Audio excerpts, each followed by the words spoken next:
అనకాపల్లి జిల్లా Narsipatnam municipal commissioner J సురేంద్రకు శుభాకాంక్షలు తెలిపిన టీడీపీ వార్డ్ కౌన్సిలర్లు, వార్డ్ ఇన్ఛార్జులు. గురువారం నర్సీపట్నం మున్సిపల్ కార్యాలయంలో నూతనంగా నర్సీపట్నం కమిషనర్గా బాధ్యతలు చేపట్టిన జె సురేంద్రను మర్యాదపూర్వకంగా తెలుగుదేశం పార్టీ వార్డు కౌన్సిలర్లు, వార్డు ఇన్ఛార్జులు పూల బొకే అందజేసి శుభాకాంక్షలు తెలిపారు.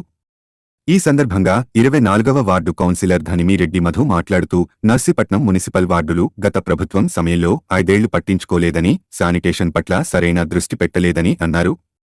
శానిటేషన్పై ప్రత్యేక దృష్టి సారించాలని కమిషనర్ను కోరినట్లు తెలిపారు. కమిషనర్ సానుకూలంగా స్పందించారని, గతంలో నర్సీపట్నం మున్సిపాలిటీలో 3 సంవత్సరాలు చేసిన అనుభవం ఉన్నట్లు పేర్కొన్నారు. మున్సిపాలిటీపై ప్రత్యేక దృష్టి సారించి అభివృద్ధి తెస్తానని ఈ సందర్భంగా కమిషనర్ తెలిపినట్లు మధు వెల్లడించారు. ఈ కార్యక్రమంలో వార్డు కౌన్సిలర్లు డబ్బిరు శ్రీకాంత్, రాజుల నాయుడు, పైల గోవిందు, రుత్తల కృష్ణ, నాగేంద్రరాజు, చింటూ, జాలమురి రాజ్ కుమార్, మార్కెట్ రాజా తదితరులు పాల్గొన్నారు.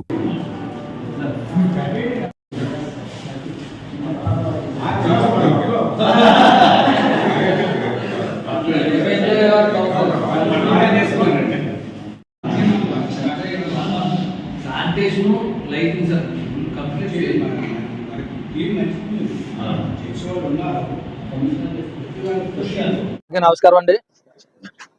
ఈరోజు మున్సిపల్ కమిషనర్ గారు నిన్న జాయిన్ అయ్యారు. అందరికీ తెలుసు, మన పేపర్లో కూడా చూసాం. సురేంద్ర గారని గతంలో నర్సీపట్నంలో చేసిన అనుభవం ఉంది ఆయనకి. ఆయన శుభాకాంక్షలు చెప్పడానికి మా పార్టీ కౌన్సిలర్లు అందరం కూడా రావడం జరిగింది. ఆయన కూడా సమస్యల గురించి డిస్కషన్ చేశారు మాతో. ఇప్పుడు దాకా ఈ 5 సంవత్సరాలు కూడా శానిటేషను, లైటింగు శుభ్రం పాడు చేశారండి. మున్సిపాలిటీ నాశనం చేశారు. మేము ఎన్నిసార్లు కౌన్సిల్లో దీని గురించి డిస్కషన్ చేసినా సరే దాని మీద రివ్యూ కానీ అలాంటి మీటింగ్లు పెట్టుకోవడం కానీ ఆ తప్పులు సరిదిద్దుకోవడం కూడా జరగలేదు సార్. ఇప్పుడు మీరు వచ్చిన తర్వాత సరే ఇవన్నీ మార్పు చెందాలని కోరుకుంటున్నామని చెప్పేసి సార్కి చెప్పడం జరిగింది. ఆయన కూడా సానుకూలంగా స్పందించారు. ఏమైనా కంపల్సరిగా చేస్తాను. గతంలో నేను నర్సీపట్నంలో 3 సంవత్సరాలు చేశాను, అనుభవం నాకు ఉంది, ఎలా చేయాలో నాకు ఒక ఐడియా ఉంది, దాని ప్రకారంగా ఫాలో అవుతాము అని చెప్పేసి చెప్పడం జరిగింది. తర్వాత ఇది వరకు కౌన్సిల్లో డిస్కషన్ జరగడమే కానీ ఆ సమస్యలు పరిష్కరించి తీరిగా కమిషనర్ గారు కానీ అప్పుడు వైసీపీ పార్టీ నాయకులు కానీ చేయడం జరగలేదు. ఏ రోజు కూడా రివ్యూ పెట్టలేదు. నిన్నటి నుంచి జాయిన్ అయిన దగ్గర నుంచి కూడా ఉద్యోగస్తులు కూడా పరుగులు పెడుతున్నారు, మనం చూస్తున్నాం. ఈ రోజు శానిటేషన్ కూడా నేను ఉదయం చూశాను. శానిటేషన్ కూడా మెయిన్ రోడ్ మీద చెత్త ట్రాక్టర్లు ఎత్తుంటే వెనకాల ఈ సేపర్లు అది పరిగెట్టి కంగారు ఇది చేస్తున్నారు.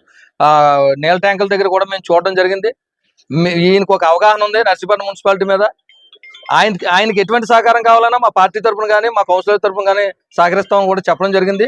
ఆయన కూడా దానికి స్పందించి మాకు సహకరిస్తారని కూడా చెప్పడం జరిగింది.